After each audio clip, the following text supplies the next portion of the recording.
The food of Sudan is heavily influenced by location, in a part of Africa which boasts tropical rainforests, savannas, and many lakes and rivers in the south.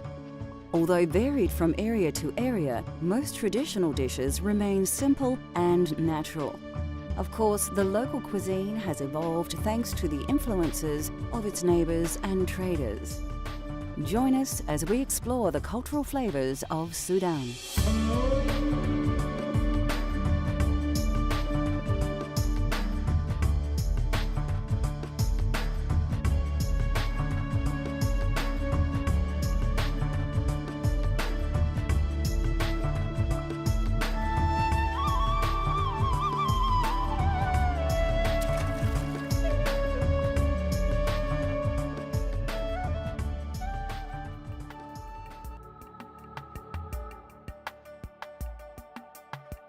Meeting the Red Sea in the north and neighbouring Egypt, Ethiopia, Kenya, Chad and several other African nations, Sudan has taken influences from all points of the compass. Popular ingredients in Sudanese cooking are sesame seeds, nuts, rice, wheat, meat and fish. Such ingredients, obviously meat, vegetables, spices in general, but obviously you need to know how the spices being measured in the food and which spice to use with what kind of food to get that Sudanese flavor, you know what I mean? Because everybody can see the spices we're using in our cooking is similar to any other spices in the world, but it's a secret that you have to use certain spices with certain food, with certain meat, with certain different vegetables, and yeah, that's how you can identify our food different from other different culture, yes.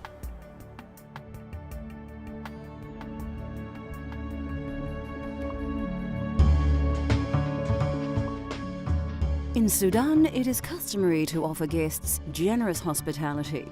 This is especially true with Islamic Muslims, who are instructed to do this by religious teachings.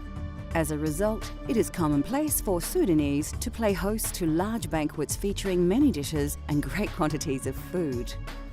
It is traditional to serve these banquets on very large silver platters. These trays can carry many plates and are obviously designed to impress diners with their host's generosity. Banquet is very important in the Sudanese culture, because everyone naturally come and sit together. This is part of our day, part of our culture actually, literally. You have to sit together with the family, you cannot eat by yourself. So banquet is a way for mom come from work, the kids come from work as well, from school, sorry. And about 2 o'clock in the afternoon, that's what the dinner served. That's called dinner back home, 2 o'clock in the afternoon, between 2:30 and 2 o'clock. So make sure, everybody have to be present in the dinner table that time. It's nobody say, I can't eat now or I can eat later, I'm not hungry. It's kind of like routine, you know? So 2:30, everyone come home, the dinner is served, and everyone eat together at 2:30. On this platter, we see a selection of dishes that would form the basis of a traditional Sudanese banquet. This beef dish features an array of spices commonly used across the region and is often eaten with hummus, bread and vegetables. Apparently originating in the highlands of neighbouring Ethiopia, okra has grown in popularity in many parts of the world. It is a staple vegetable for the Sudanese and highly valued for its tolerance to the harshest of growing conditions. Broad beans are another staple, and these are grown in abundance across the region. They are often stored dry and soaked before being cooked in numerous ways. They are a tasty and extremely healthy essential Sudanese ingredient.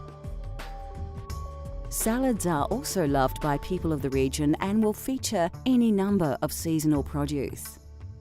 And any meal would not be complete without a dessert, and this banquet is no different. These are fatir, a traditional donut topped with caster sugar and commonly eaten with dried fruit. Today on Cultural Flavours, we will show you how to prepare a Sudanese banquet, just like this delicious feast, so you may offer some generous hospitality to some guests of your very own.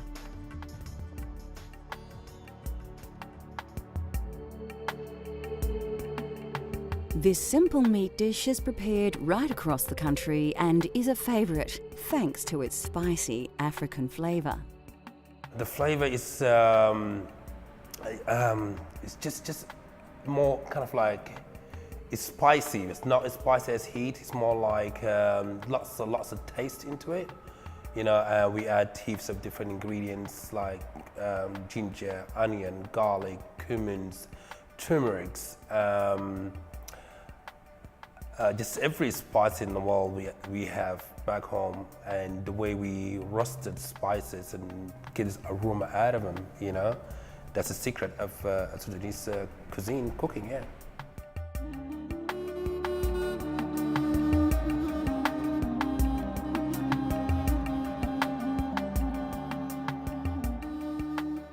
Meat plays a central role in this dish, and we've chosen to cook this traditional dish with some cuts of beef.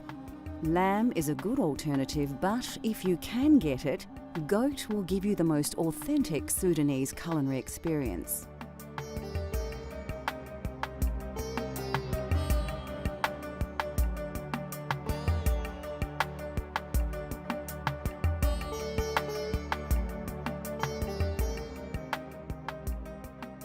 Of course, you'll need an onion and a few cloves of garlic to create a great base for your dish, as well as a range of commonly available spices such as cinnamon, bay leaves and black pepper.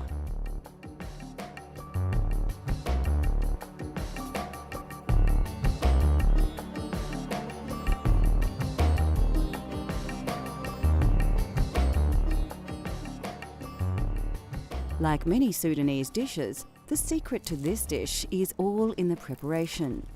First, chop a brown onion in half and peel away its skin. Then, roughly slice both halves of the onion and place these in a frying pan. Take a few cloves of fresh garlic, place them on your chopping board and crush them with the side of a blade. Quickly peel away the skin to reveal the bulbs. Chop your garlic finely and then add this to the frying pan along with your onion. Place the frying pan in front of you and get ready to add some spice. First, we need to add 1 heaped teaspoon of cumin powder. Take some chili powder and sprinkle about 1 teaspoon over the ingredients. Next, we need to add a couple of good pinches of ground black pepper, and then a single teaspoon of turmeric powder. A few dried bay leaves with their distinctive flavour and fragrance will enhance the taste and aroma of the meat as it cooks. A teaspoon of crushed cinnamon will infuse the meat with a slight sweetness. Liberally sprinkle a generous pinch of salt over all the ingredients and then finally throw about 1 teaspoon of mixed spices into the pan. As we remember, we added all the spices earlier. Now we're going to add the meat to the ingredients, and we add some lemon juice and water. The reason why I'm putting the water last, just to see my level of meat, how far it is. And it's good to put some little bit of water just for the start of the cooking. The cooking process is very easy. Simply place your frying pan over a hot flame and allow the ingredients to cook in the pan as they are. You do not need to stir the ingredients. After a few minutes, turn the heat down low and cover the pan. Leave simmering for an hour at the very least, stirring occasionally. Then, finally, remove the lid and stir in some slithers of fresh red capsicum. The dish is now ready to serve. So there we have it, traditional Sudanese beef that is easy to prepare and flavours that will give you the taste of Africa. Coming up on Cultural Flavours, a classic traditional African dish that has evolved into a famous Louisiana stew.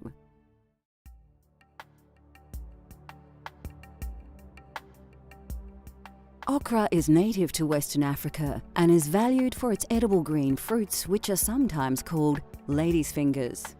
African migrants introduced okra to the US, and it is a forerunner to the famous gumbo from the Deep South. It's very popular. Okra dish is vegetables, of course, you know, and it's very popular. And we have about 3 different varieties of okra back home in Sudan. and each variety has certain type of dishes being cooked. You know, I have a longer one, a shorter one, and had a darker one. Darker one is like green, dark color. It's more made for being dried, and it's being ground like a powder, and they use it with the stock as a soup, you know. And the longest one, obviously, use it as a vegetarian, you know, with tomato paste and some garlic and onion on all ingredients, and you can use it for cooking with chicken or lamb or beef, whatever you like, yeah. But it is very, very popular dish in Sudan. Okra, everyone eat okra back home, yeah.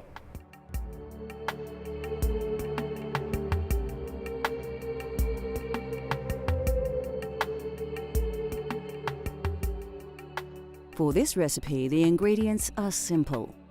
Of course, you'll need about 1 kilo of fresh okra. Alternatively, you can often buy frozen okra from many Asian supermarkets.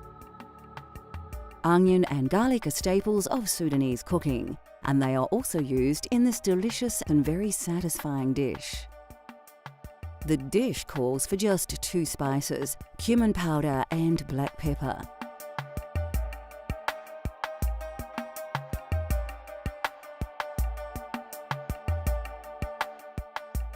Sudanese kishra or bread is simply made by mixing 500 grams of flour to 1 litre of water.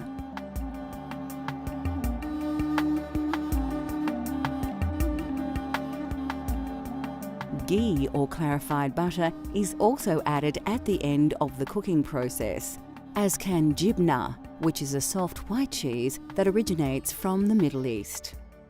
The first thing we need to do is prepare an onion. Chop a brown onion in half, peel it and then roughly slice it like so. Then place it in a saucepan. Take some garlic, then using the flat side of your knife, crush the garlic with your hand. You can now easily peel away the old skin to reveal the fresh bulbs. Finely chop the garlic and add it to the saucepan with the onion. Now we can prepare our fresh okra. Take a small handful and, one by one, chop them into small pieces. Once you cut all the okra, pick them up and place them into the saucepan. Grab a generous bunch of fresh dill herbs and roughly chop them. Place these also into the saucepan. Okay, we just added all the fresh ingredients. I'm going to add some spices to the okra. Okay, I've got some black pepper. Obviously, black pepper give a bit of flavor, a bit of heat as well.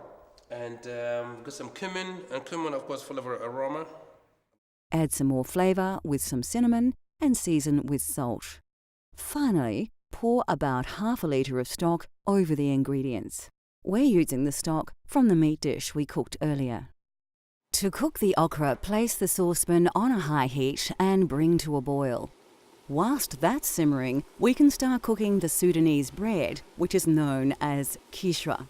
This bread is made simply by mixing flour and water, and as we see here, it is cooked on a large hot plate.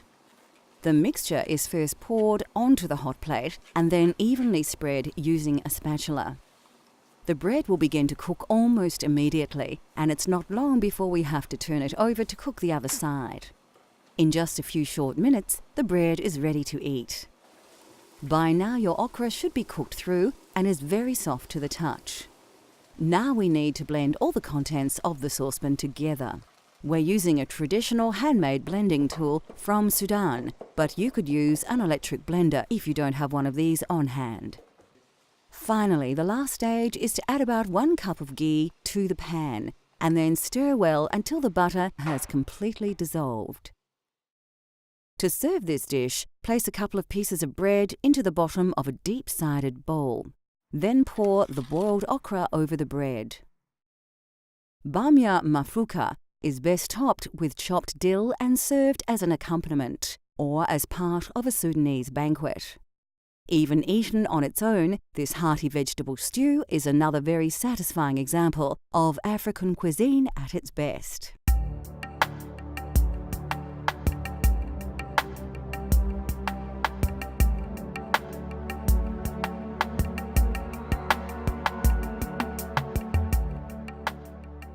Broad beans are one of the longest cultivated legumes, and they were even deposited with the dead in ancient Egypt. They are an important source of protein and are well regarded across most parts of the African continent.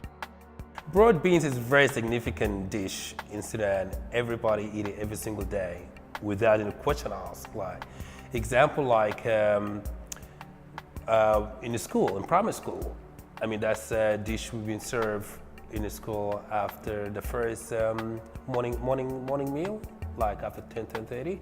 You know, even if it's higher protein, kind of like you get you sleepy, but it's just people get used to it up there to eat it. And normally we eat it for breakfast.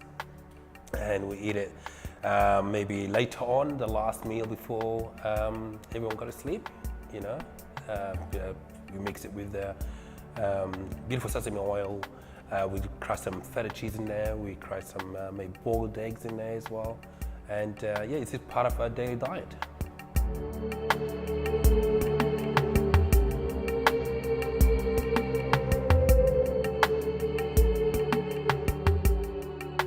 Of course, the main ingredient of this recipe are broad beans, also known as fava beans in some parts of the world. They are a popular bean that grows well in all conditions, making it perfect for the Sudanese region.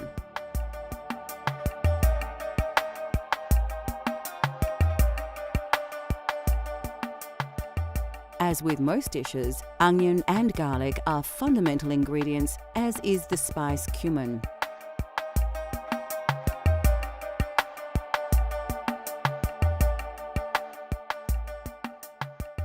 When cooking fol, it is important that you let dried beans soak in water for around 24 hours. Simply place the dry beans into a large mixing bowl and cover with water. Put them aside for later. You'll also need to roughly chop a medium onion and finely dice some fresh garlic. When you're ready to cook, heat a large frying pan to a medium to high temperature. Place some beans into the pan and include some of the water that the beans have been soaking in. After about a minute and a half, the beans should be cooked through, so remove the pan from the heat and pour them into a bowl for later. Now add generous amounts of oil into the saucepan and heat through on a medium flame. Place the onion we chopped earlier into the oil and allow to gently brown. Then add the garlic. Stir well and let the garlic cook through. Add the beans, which should have absorbed all the water that they were cooked in, to the pan. Also, sprinkle a very generous pinch of cumin powder over all the ingredients and season with a good amount of salt. Toss the ingredients over in the pan and then allow everything to cook thoroughly, absorbing the spices. Next, add the juice of half a lemon and toss again to thoroughly combine all the ingredients. Simply garnish with a few sprigs of coriander and serve with any main meal. Sudanese fol is a healthy dish that will truly inspire you to explore the world of traditional African cuisine. Next on Cultural Flavours, we prepare a simple, delicious, sweet African treat.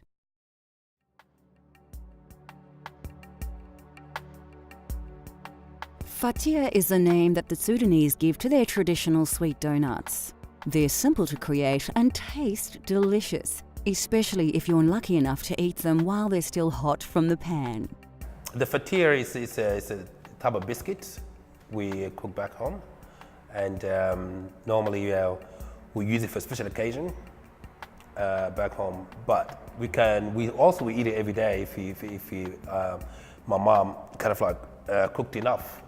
Been stored in the kitchen, we just like eat it as a treat every morning with a cup of tea before we go to school, you know. But mainly cook for special occasion like wedding, circumcision, or anniversary, stuff like that. Or you have guests in the house that are coming from far away, right? That's the first thing you're gonna present to the guests, with a cup of tea. It's like normal other culture as well.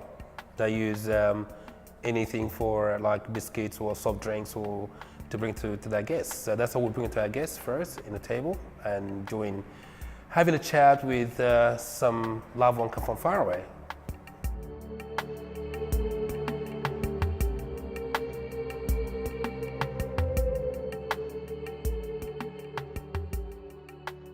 Making fatia could not be simpler, as they are made from only a few basic ingredients.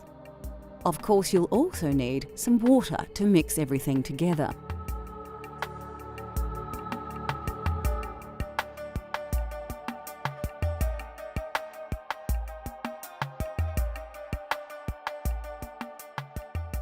First, take a large mixing bowl and fill with about 400 grams of flour. This recipe requires a lot of eggs, and you will need to crack as many as 5 eggs into a small well in the middle of the flour. Add about 250 grams of ghee, pouring slowly round the rim of the bowl. Now with a spatula, combine the ingredients together. Begin with the eggs and then fold the flour from the outside of the bowl into the middle, turning all the time. Once the dough reaches this consistency, you'll need to slowly pour a glass of fresh milk over the mixture. Then mix the ingredients a little longer until it turns back into a light dough. Lightly flour your worktop and tip out the dough. With your hands, knead the dough thoroughly. This will take some time, so get working. Make sure you knead the dough well, as you have to get plenty of air into the mixture to keep the finished fatia nice and light. Okay, we're going to flour our bench, as you see. And this is the dough we prepared earlier. And we're going to roll it with a rolling pin to about 3 centimeters thickness. So it's going to take a while to get that out. It's quite thick. Okay, as you see, we've been rolled to about 3 centimeters thickness, and I thought we're going to cut it. With a sharp knife, score down the dough vertically like so. Then cut out several pieces with triangular and diamond shapes. Put them to one side for later. Cooking fatia is quick and simple. Fill a large frying pan and heat it to a high temperature. Carefully place a few fatia into the oil and allow them to fry. After about just 30 seconds, turn them over with some tongs. Once they have turned golden brown on both sides, they are ready. To serve, simply sprinkle with liberal amounts of caster sugar and lashings of ice cream. They're best eaten while still warm at the end of a traditional Sudanese banquet.